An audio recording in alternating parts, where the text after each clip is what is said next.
Welcome to the Little Liz homestead. So there's an old saying that the best things come in small packages. So our homestead is very small, and this channel has been set up to show you too that you can live a homesteading lifestyle even if you don't have a massive property. So today I'm going to show you how I used some of my glut of courgettes.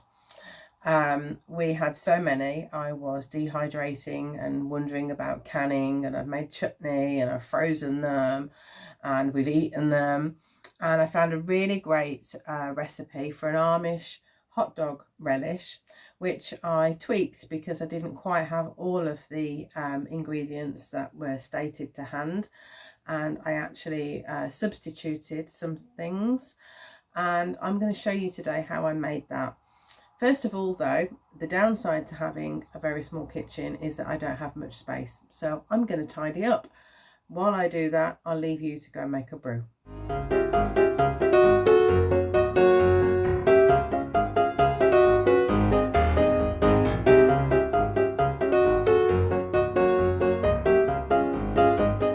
Okay, so I cheated a little bit and I prepped this beforehand, so I will show you what's in it. If I can just turn the camera a little bit. Got you dangling on a precarious coat hanger there. So I prepped this last night and it's been soaking overnight, if you can see what's in there. Alright, I will put the recipe in the description below for the original recipe. I've quadrupled this. So in here is grated courgette, or as finely chopped as you can manage. I have used a food processor for some of it, and I did actually take out a few bags of grated courgette that I'd previously frozen and defrosted yesterday. I've got onions in here and I've got red peppers.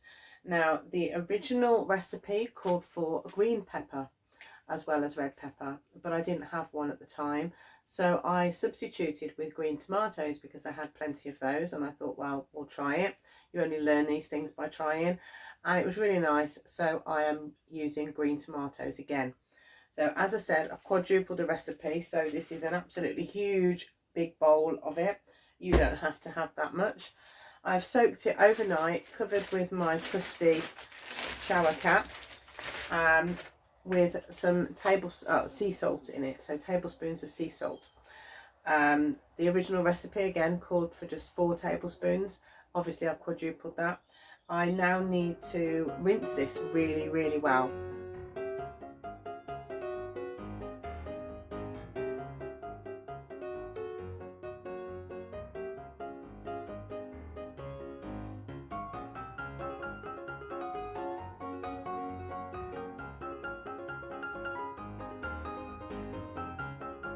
So, hey, we're upside down. Hi. So I've already rinsed this off now. It's all ready to have the remaining ingredients added, and then we're going to boil it or simmer it for around 20 minutes. I've already got my canner, my water bath canner, warming up with my clean jam jars in there ready. I won't show you that because it means I've got to move the camera, and I can't do that because you're precariously balanced upside down. The beauty of amateur photography. Right, so I'm now going to add the spices. Again, like I said, I will link the description, the recipe in the description below. But we have in here, we have got some celery seed, some mustard powder, some cornflour, and some turmeric. Okay, we're also going to add some vinegar and some sugar. Quite a lot of sugar because it takes a lot of sugar and a lot of vinegar. And obviously I've tripled this recipe. So I'm just going to add everything now. Okay, so I've added all the extra ingredients. That's the turmeric, the mustard powder, the cornstarch or corn flour, celery seeds, said turmeric, haven't I? Sugar and vinegar. Now we're going to let this come to a boil and simmer it for 20 minutes. Okay, so this has been simmering now for 20 minutes. You probably noticed I've swapped it into 2 pans to make sure that I got it all nicely cooked down. I will be ensuring that every jar has equal amounts of liquid.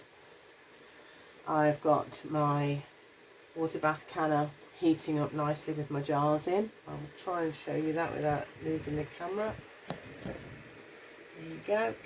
If you don't know about canning and haven't done any canning yet, I am going to do some canning videos.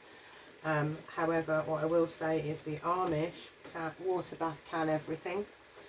So therefore, they don't use pressure canners. They can steam canning an open kettle can, I think.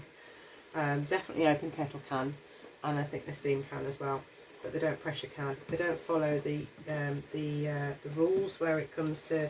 The Americans have USDA rules, so a lot of things, according to them, can't be water bathed, but the Amish water bath absolutely everything. So this has been simmering now for 20 minutes. I've got my water bath canner heating up, and I am going to now fill my jars. I'm going to take them out of the water bath canner, fill them and put them back into the canner. My lids are also have been heated. They're not boiling, but they are just in very, very warm water. It's not advised to heat and boil the lids because of the plastic coating on them, but they are in. Okay, so I'm going to jar a few of these up so that you can see. You see that my lids are here in a pan. The pan is on, but they're not boiling. You don't boil the lids.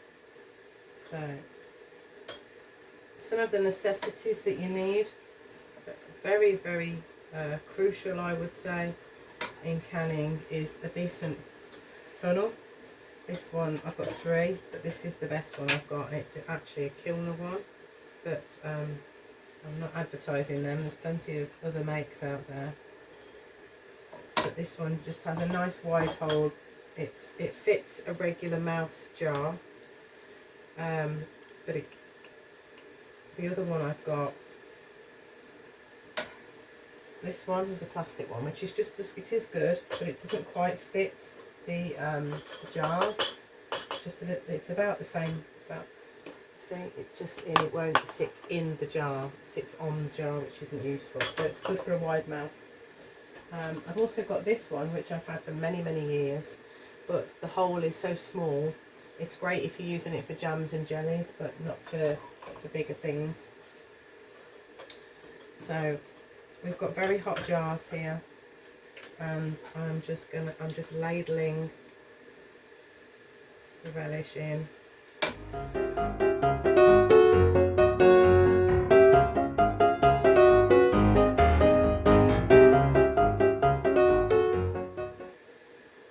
Smells lovely.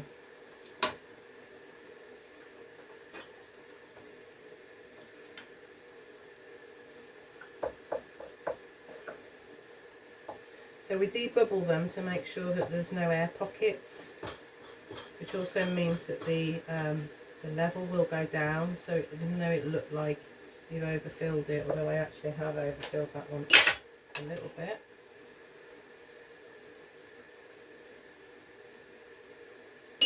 The beauty of this thing is that even when you fling it across the kitchen, it sticks to anything that's metal. So we want about ½ inch headspace there, so about up to the shoulders of the jam jar really. And with a clean cloth, wipe the rim. This is to make sure there's no sticky, sugary liquid. A lot of people use white vinegar. I sometimes do if I'm canning meat, because I think it's harder to get the fat off from the canning the meat. But I've just got a wet cloth there. then put your warm but not boiling hot lids on. And because I'm using regular jars with the lip on, like a regular jam jar lid, we tighten these as tight as we can.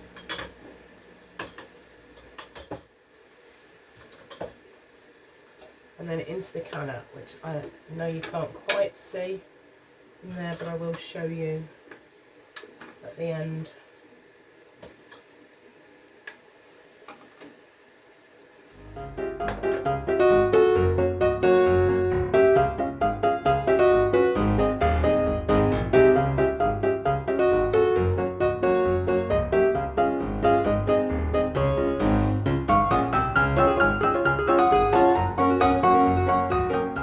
Okay, so I have filled, just bring this over here to show you.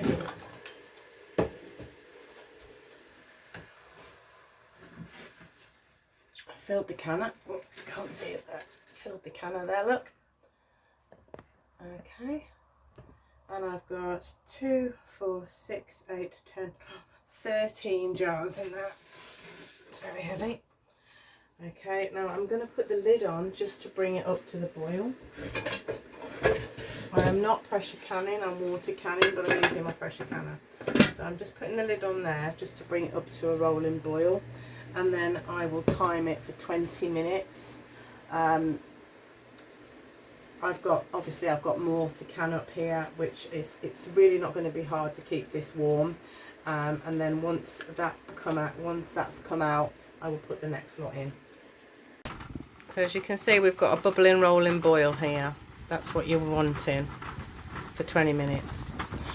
These are the other ones that I've put together, and I'm standing them in the jelly pan in very hot water, ready to go in. So the first 13 jars are out of the canner. The next lot's in. You don't need to hang around for that. So I would just like to say thank you for watching with me today. Thank you for spending the morning with me at the Littlest Homestead. If you've enjoyed this video, please like and subscribe and share with your friends, and do try this relish because it's absolutely beautiful. It is sweet, but it goes well with cheese, it goes well with meat, as it's called Amish style hot dog relish, but it goes with absolutely everything.